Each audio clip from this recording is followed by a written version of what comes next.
پھر اس سرزمین میں علامہ اقبال جیسی شخصیت پیدا ہوئی ہے. یہ ساری چیزیں جو ہے یہ در حقیقت اشارہ کر رہی ہیں کہ یہ ملک مشیت ایزدی کے کسی طویل سلسلے کی ایک کڑی ہے. اور وہ سامنے آ گیا تھا کہ سن 47 میں یہ قائم ہوا ہے، اور پورے 9 مہینے بعد 14 اگست اور 13 مئی، 14 اگست سن 47 اور 13 مئی سن 48، پورے 9 مہینے بعد اسرائیل عالم وجود میں آ گیا. اللہ تعالیٰ نے اس عالمی بیماری، اس کے لیے جو علاج ہے وہ پہلے پیدا کیا ہے. جیسے کہ حدیث میں آتا ہے ما انزل اللہ من دائن الا انزل له دوان، اللہ تعالیٰ نے کوئی بیماری ایسی نہیں اتاری کہ جس کا علاج بھی نہ اتار دیا ہو. اور جیسے کہ ماں کی چھاتیوں میں بچے کی ولادت سے پہلے دودھ پیدا ہو جاتا ہے، اس کی غذا کا بندوبست پہلے ہو جاتا ہے، اسی طریقے سے اسرائیل کا جو فتنہ اٹھنے والا تھا اس کی سرکوبی کے لیے پاکستان وجود میں آیا ہے. اور آج وہ مرحلہ آ گیا ہے تاریخ کا ایک عظیم موڑ. آپ دیکھیں گے کہ بڑی مشابہت پیدا ہو گئی ہے. ایک طرف بظاہر امریکہ کی مرضی کے خلاف اسرائیلی وزیر اعظم نتن یاہو وہ بڑا ایک غرور کا اور بڑے تکبر کا مظاہرہ کر رہا ہے، اور وہ پورا پیس پروسیس جس پر نہ معلوم کتنا وقت صرف ہوا تھا، کتنی محنتیں ہوئی تھیں، کتنے راؤنڈز آف ٹاکس ہوئے تھے، کبھی واشنگٹن میں ہوئے، کبھی اوسلو طرز کا کوئی معاہدہ ہوا ہے، کبھی پھر اور اس کے بعد پیشی ہوئی تھی میڈرڈ کے اندر بھی، لیکن وہ سارا پیس پروسیس جو ہے اس کی دھجیاں کر رہا ہے. وہ وقت بالکل قریب نظر آ رہا ہے کہ یروشلم کے مسئلے پر وہاں بٹی دہک اٹھے گی. اور احادیث نبویہ میں جو خبریں دی گئی ہیں کتاب الملاحم کی احادیث میں معلوم ہوتا ہے کہ اب اس کا آغاز ہونے والا ہے. نتن یاہو کو امریکہ کے خلاف جانے کا اصل میں حوصلہ کیوں بڑھ رہا ہے؟ اس لیے کہ اسے معلوم ہے کہ فرنگ کی رگیں جہاں پنجہ یہود میں ہے، چاہے کلنٹن ہو یا کلنٹن کا باپ ہو، یہودی لابی وہاں کی اتنی مضبوط ہے، کانگریس میں اور سینٹ میں ان کا اتنا اثر ہے کہ کوئی بھی وہاں شخص بڑے سے بڑا طاقتور اور بڑے سے بڑا اختیارات کا حامل اسرائیل کی مرضی کے خلاف نہیں جا سکتا. یہی معاملہ یہاں نظر آ رہا ہے. بظاہر تو ناراضگی کا اظہار ہوا ہے، لیکن یہ بات اب تو کھلتی چلی جا رہی ہے. حقیقت یہ ہے کہ یہود اور ہنود کا بڑا گہرا لنک قائم ہو چکا ہے، اور یہ بھٹیاں اب دونوں طرف دہکیں گی. میں اس سے پہلے بارہا کہہ چکا ہوں، ملت اسلامیہ تقریباً 150 کروڑ افراد پر مشتمل ہے، لیکن اس میں سے تقریباً 20 کروڑ عرب ہیں. ان کو اللہ نے خصوصی فضیلت دی تھی. یہ تھے کہ جن کی زبان میں قرآن نازل ہوا، خود محمد عربی صلی اللہ علیہ وسلم عرب تھے، انہیں جو فضیلت عطا کی تھی. لیکن بدقسمتی سے اس دور میں آ کر بھی انہوں نے آزادی حاصل کرنے کے بعد بھی اپنا قبلہ درست نہیں کیا. کسی نے ماسکو کی طرف رخ کیا، کسی نے واشنگٹن کا رخ کیا، اللہ اور اس کے رسول کی طرف رخ نہیں ہوا. واقعہ یہ ہے کہ مجرم ہیں. دوسرے بڑے مجرم 150 کروڑ میں سے 10% یہ 15 کروڑ مسلمان ہیں. حالیہ جو سینسس ہمارا ہوا ہے اس کے بعد اندازہ ہو رہا ہے کہ یہاں کی آبادی 15 کروڑ ہو چکی ہے. 10% امت مسلمہ کا مسلمانان پاکستان ہے، اور یہ اس اعتبار سے کہ اسلام کے نام پر ملک بنا کر نصف صدی گزار چکے، لیکن یہاں پر اسلام کا بول بالا نہیں ہوا، کتاب و سنت کی بالادستی کر اعلان نہیں ہوا. دستور میں ساری اسلامی دفعات موجود، لیکن اس کے ساتھ ہی ایسے خلا موجود، چور دروازے موجود کہ کوئی دفعہ بھی مؤثر نہیں ہے.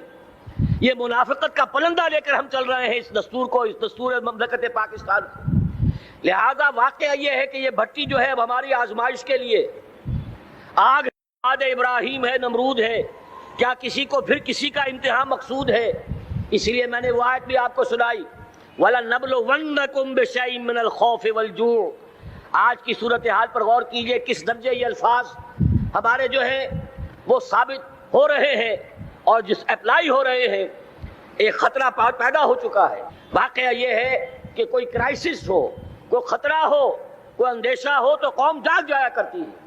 اور اس کے بعد حقیقت یہ ہے اگر ہم نے جرأت کر لی، اور مجھے یقین ہے کہ ہو جائے گا، کچھ لیت و لال ہے، کچھ تاخیر ہے، حکومت کے کچھ اعلانات دو طرفہ سے بھی آ جاتے ہیں، لیکن مجھے یقین ہے یہ دھماکہ ہوگا. یہ مشیت ایزدی ہے، یہ شدنی امر ہے، یہ ہوگا. اور اس کے بعد یقیناً اس آیت مبارکہ کا دوسرا لفظ ہم پر منطبق ہوگا، وَلَنَبْلُوَنَّكُمْ بِشَيْءٍ مِّنَ الْخَوْفِ وَالْجُوعِ. یہاں دوسرا لفظ بھوک کا لفظ ہے. ہم پر سختیاں آئیں گی یقیناً.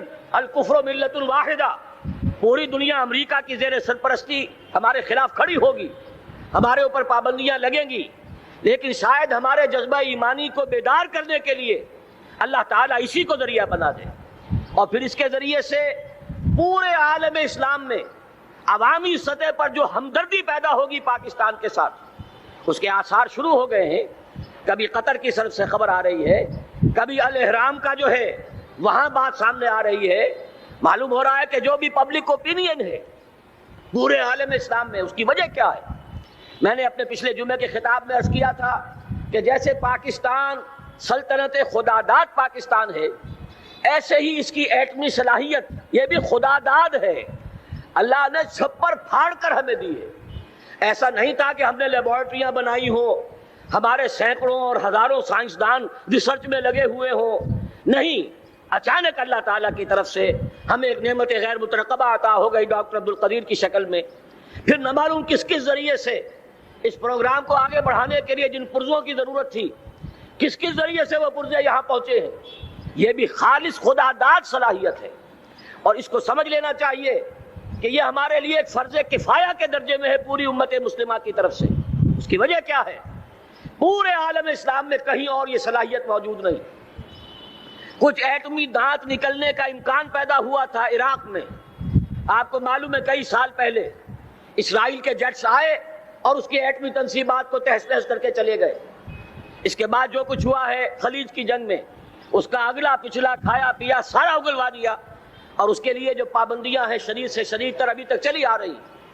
تو اچھی طرح سمجھ لیجئے کہ پورے عالم اسلام میں صرف ایک پاکستان، پوری دنیا میں صرف ایک ملک ہے جو اسلام کے نام پر بنا. پورے عالم اسلام میں صرف ایک ملک ہے جس کے پاس ایٹمی استعداد ہے. ان دونوں چیزوں کو سامنے رکھیے تو پھر مشیت ایزدی میں مختلف چیزیں جو اللہ تعالیٰ کی اس تدبیر کے اندر موجود ہیں، اس کی کچھ نہ کچھ کڑیاں جو ہے ملتی نظر آتی ہیں. لہذا اگر یہ معاملہ ہو جاتا ہے تو یقیناً اگرچہ سختی آئے گی، وَلَنَبْلُوَنَّكُمْ بِشَيْءٍ مِّنَ الْخَوْفِ وَالْجُوعِ، لیکن ایک تو یہ کہ اس قوم کے اندر سے انشاءاللہ جذبہ ایمانی برآمد ہوگا، اس قوم کے اندر سے ایثار اور قربانی کے جذبات برآمد ہوں گے، پورے عالم اسلام کی اخلاقی سپورٹ اسے حاصل ہوگی. اور میں یہ سمجھتا ہوں کہ جیسے نوائے وقت نے بھی بہت اچھا کیا، کل یا پرسوں کے اپنے جو سر وقت پر وہ احادیث شائع کر دی ہیں، جن میں سے دوسری حدیث بڑی معنی خیز ہے. حضور نے فرمایا اصابتان احرزہم اللہ من النار، دو لشکر ایسے ہیں کہ جن کو اللہ تعالیٰ نے جہنم کی آگ سے چھٹکارے کا پروانہ دے دیا. وہ لشکر جو ہے وہ جہنم کی آگ سے چھٹکارا پا گئے. احرزہم اللہ من النار. وہ دونوں لشکر کون سے ہوں گے؟ اصابت یغزو الہند، ایک وہ کہ جو ہندوستان پر حملہ آور ہوگا، اور دوسرا وہ جو حضرت مسیح علیہ السلام کے ساتھ جبکہ ان کا نزول ہوگا، اور اللہ تعالیٰ ایک مجدد، اس آخری دور کے مجدد کی حیثیت سے حضرت مہدی کو بھی ہمارے درمیان میں سے اٹھائے گا. اور پھر جو آخری فیصلہ کن جنگ ہوگی الملحمۃ العظمیٰ، اس کے لیے یہاں سے فوجیں جائیں گی ان کی مدد کے لیے. اب ان دونوں فوجوں کو ایک حدیث میں جمع کرنے سے اندازہ کر لیجئے کہ اس کا مطلب کیا ہے. یہ علاقہ پاکستان اور اس سے ملحق افغانستان، یہ علاقہ ہے کہ جو اسلام کا گہوارہ پہلے بنے گا. یہاں سے فوجیں جائیں گی، اور دائیں بھی اور بائیں بھی، مشرق میں بھی اور مغرب میں بھی، اور یہیں سے انشاءاللہ تعالی اسلام کا جو عالمی غلبے کا جو وعدہ ہے اللہ کا، کی خبر دی ہے محمد رسول اللہ صلی اللہ علیہ وسلم نے کہ لا یبقى علی الارض بیت وبر ولا مدر الا ادخلہ اللہ کلمۃ الاسلام. اس روئے ارضی پر کوئی گھر بچے گا نہ خیمہ بچے گا جس میں اللہ تعالیٰ کلمہ اسلام کو داخل نہ کر دے. وہ حدیث کے جس کے بارے میں فرمایا گیا، حضور نے ارشاد فرمایا، حضرت ثوبان سے روایت ہے کہ اللہ تعالیٰ نے میرے لیے ساری زمین کو سمیٹ دیا. ان اللہ زوالی الارض فرأیت مشارقها ومغاربها، میں نے اس زمین کے سارے مشرق دیکھ لیے، سارے مغرب دیکھ لیے، لیکن یہ جان لو ان امتی سیبلغ ملکها ما ذوی لی منها، میری امت کی حکومت ان تمام علاقوں پر قائم ہو کر رہے گی جو پوری زمین کو لپیٹ کر مجھے دکھا دیے گئے. یہ وعدہ پورا ہونا ہے، اور اس وعدے کا نقطۂ آغاز یہی سرزمین، اور جیسا کہ ہمیں افغانستان میں آثار نظر آ رہے ہیں، ایک خالص دینی مذہبی حکومت قائم ہو چکی ہے. افغانستان کا 80% علاقہ امن کا گہوارہ بن چکا ہے. علماء کی وہاں قیادت ہے اور حکومت ہے. یہ پاکستان اور افغانستان مل کر, جیسا کہ آپ کو یاد ہوگا میں نے جب تجویز پیش کی تھی کہ حکومت پاکستان فوراً تسلیم کرے طالبان کو, اللہ کا شکر ہے, میں یہ نہیں کہتا کہ میرے کہنے کی وجہ سے ہوا, لیکن بہرحال اللہ کا فضل ہوا کہ چند دن کے بعد ہی حکومت پاکستان نے تسلیم کر لیا طالبان کی حکومت کو. میری دوسری تجویز ابھی پینڈنگ ہے, پاکستان اور افغانستان کے درمیان کانفیڈریشن قائم کیا جائے. یہ ملک دونوں مل کر واقعتاً, کہ ایک نے واقعتاً 15 لاکھ سے زیادہ جانیں دے کر مرنا سیکھ لیا ہے, اور جو قوم مرنا سیکھ لے اسے کوئی مار نہیں سکتا, اسے کوئی شکست نہیں دے سکتا. اور ایک وہ قوم ہے پاکستان میں کہ جو 400 سال کی تجدیدی مسائل کے اثرات کی امین ہے. یہ اس کا تراث علمی ہے, چاہے وہ تحریک حضرت مجدد الفسانی کی تھی, چاہے وہ علمی تحریک شاہ ولی اللہ کی تھی, چاہے وہ تحریک جہاد سید احمد بریلوی کا تھا, چاہے اور جو بھی رجال عظیم پیدا ہوئے ہیں 14ویں صدی ہجری میں, ان سب کے اثرات یہاں موجود ہیں. یہ چیزیں مل کر وہ طاقت بنے گی کہ یہاں سے اسلام پھر پھیلے گا مشرق کی طرف بھی مغرب کی طرف بھی. اصابت تغزو الہند و اصابت مع عیسیٰ ابن مریم, یہ چیزیں جو ہونی ہیں الحمدللہ میں سمجھتا ہوں کہ اب تیزی کے ساتھ حالات اس رخ پر جا رہے ہیں. کہیں فرمایا ان ینصرکم اللہ فلا غالب لکم, اگر اللہ تمہاری مدد کرے تو کوئی تم پر غالب نہیں آ سکتا. وہیں یخذلکم, اور اگر خدا نہ خواستہ اللہ تعالیٰ ہی اپنی مدد تم سے کھینچ لے, واپس لے لے, سلب کر لے, ان یخذلکم تمہیں چھوڑ دے, فمن ذا الذی ینصرکم من بعد, تو پھر کون ہے جو تمہاری مدد کر سکے گا. اس مرحلے پر سیاسی جماعتیں اپنی جو ان کا مزاج ہے اس کے مطابق چاہتی ہیں کہ کیپٹلائز کریں, پولیٹیکل مفادات حاصل کریں.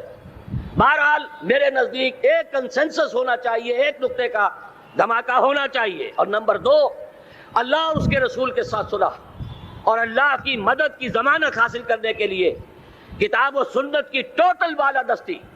پورے دستور پاکستان میں کوئی شے اس کے منافی ہو اس کو نکال کر باہر کر دیا جائے, نفاق سے پاک کر دیا جائے. جیسے دعا ہے اللہم ربنا طہر قلوبنا من النفاق, اسی طرح دعا مانگیے کہ اللہ ہمارے ملک کے دستور کو نفاق سے پاک کر دے. اور وہ ساری ترامیم جن کا کہ ہم نے ایک مہم بھی چلائی تھی, وہ ترامیم جس کا تقریباً وعدہ کیا تھا نواز شریف صاحب نے, جس کے لیے 2 مرتبہ ایک محفل میں کہا تھا راجہ ظفر الحق صاحب سے کہ راجہ صاحب پھر تیاری کیجئے اور دستور کی ترمیم کا بل تیار کیجئے. لیکن یہ کہ معلوم ہوتا ہے کوئی بڑا ہاتھ ایسا تھا جس نے روک دیا ہے. یہی ہاتھ ہے جو آج ہمیں ایٹمی دھماکہ کرنے سے روک رہا ہے. ہمیں چاہیے کہ یہ دونوں دھماکے بیک وقت کریں, اور ان دونوں دھماکوں کے بعد پھر چاہے دنیا کی کوئی طاقت ہماری دشمن بن جائے, ہمارے لیے اللہ تعالیٰ کی مدد و نصرت ہوگی. وَلَنَبْلُوَنَّكُمْ بِشَيْءٍ مِّنَ الْخَوْفِ وَالْجُوعِ وَنَقْصٍ مِّنَ الْأَمْوَالِ وَالْأَنفُسِ وَالثَّمَرَاتِ وَبَشِّرِ الصَّابِرِينَ الَّذِينَ إِذَا أَصَابَتْهُم مُّصِيبَةٌ قَالُوا إِنَّا لِلَّهِ وَإِنَّا إِلَيْهِ راجعون. تو قوم انشاءاللہ تعالی, میں یہ سوچا کرتا تھا قوم مردہ ہے, بے حس ہو چکی ہے, دین سے عام طور پر بیزاری پیدا ہوتی جا رہی ہے. جو ہمارے دینی قیادت ہے اس سے بھی لوگوں کے اندر مایوسی پیدا ہو رہی ہے. کیسے ہوگا؟ میں نے بارہا کہا, جب میں یہ شواہد دیکھتا ہوں جو حدیث میں ہے, جس کی خبریں دی گئی ہیں, 400 سال کی تاریخ دیکھتا ہوں, تو مجھے پاکستان کا مستقبل بہت شاندار نظر آتا ہے. یہ تو مشیت ایزدی میں کسی بہت اہم رول کو پلے کرنے کے لیے قائم ہوا ہے. جب میں زمینی حالات کو دیکھتا ہوں تو مایوسی ہوتی ہے, لیکن میں یہ سمجھتا ہوں کہ وہ وقت آ گیا ہے کہ جس میں یہ قوم جھنجھوڑی جائے. ایک دفعہ کا یہ جھنجھوڑا جانا انشاءاللہ تعالی ہمارے بہت سے دل اندر دور کر دے گا. آخر چینی کیا تھے؟ ایک 10 صدی پہلے کے چینی افریقی قوم آج کہاں سے کہاں پہنچ گئی ہے. ہمارے اندر بھی چاہیے کہ اوپر راکھ ہے, اندر چنگاریاں ہیں, ان چنگاریوں کے بھڑکنے کا وقت آ گیا ہے. اور انشاءاللہ العزیز اسی ایٹمی دھماکے سے اس پورے عمل کا جو ہے آغاز ہو جائے گا, جس سے یہ سرزمین پاکستان اسلام کا گہوارہ بنے, اور پھر یہاں سے پوری دنیا میں اسلام کے غلبے کی جد و جہد کا آغاز کیا جائے. بس میں اسی پر اتفاق کر رہا ہوں.